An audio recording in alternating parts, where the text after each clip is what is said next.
আসসালামু আলাইকুম রহমতুল্লাহ। আমি doctor Asaduzzaman, Fatema device cosmetics অন্যদিকে আপনার সেন্টারের প্রতিষ্ঠাতা পরিচালক। খতনার আগে এবং খতনার পরে গার্ডিয়ানের একটি কমন প্রশ্ন থাকে যে শুকাতে কতদিন সময় লাগে। খেয়াল করুন, এই শুকানোর বিষয়টা সবসময় নির্ভর করে নিজেদের রোগ প্রতিরোধ ক্ষমতার উপর।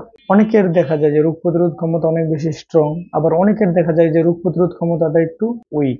স্ট্রং বা উইক এটা সম্পূর্ণ আল্লাহ প্রদত্ত। আল্লাহ যাকে যেটা দান করছেন তার শরীরে ওইটা ওইভাবেই কাজ করে। অ্যান্টিবায়োটিক কি করে? মূলত অ্যান্টিবায়োটিক রোগ প্রতিরোধ ক্ষমতাকে বাড়ায় এবং বাহির থেকে কোনো জীবাণু যেন আক্রমণ না করতে পারে এটা থেকে প্রতিরোধ করে। অনেকেরই একটা ধারণা যে অ্যান্টিবায়োটিক দিলে মনে হয় দ্রুত শুকায়। অ্যান্টিবায়োটিক দিলে দ্রুত শুকায় বিষয়টা এমন না। অ্যান্টিবায়োটিক ইমিউনিটি সিস্টেমকে বুস্ট আপ করে এবং বাহিরের জীবাণুগুলোর থেকে ওই জায়গাটাকে বা ওই ব্যক্তিটাকে প্রিভেন্ট রাখে, নিরাপদ রাখে, যার জন্য দেখা যায় যে ওই জায়গাটা খুব দ্রুত শুকায়। আমরা খতনার ক্ষেত্রে এভারেজ যেটা দেখেছি যে 8 থেকে 12 দিনের মধ্যে আলহামদুলিল্লাহ শুকিয়ে যায়। কিন্তু সুনির্দিষ্টভাবে বলা সম্ভব না যে এই বাবুর জন্য এতদিনই লাগবে, কারণ আমরা তো ওদের ইমিউনিটি সিস্টেম সম্পর্কে জানি না। এখন আন্দাজের উপর বলতে গেলে যেটা হবে যে ভুল হবে। আলহামদুলিল্লাহ 8 থেকে 12 দিন একটা খতনার ঘা শুকানোর জন্য যথেষ্ট, এমনকি খুবই পারফেক্ট একটা টাইম। সো উদ্বিগ্ন হওয়ার কোনো কারণ নাই, টেনশনের কোনো কারণ নাই। যদি এই সময়ের চাইতেও 2-1 দিন সময় বেশি লাগে,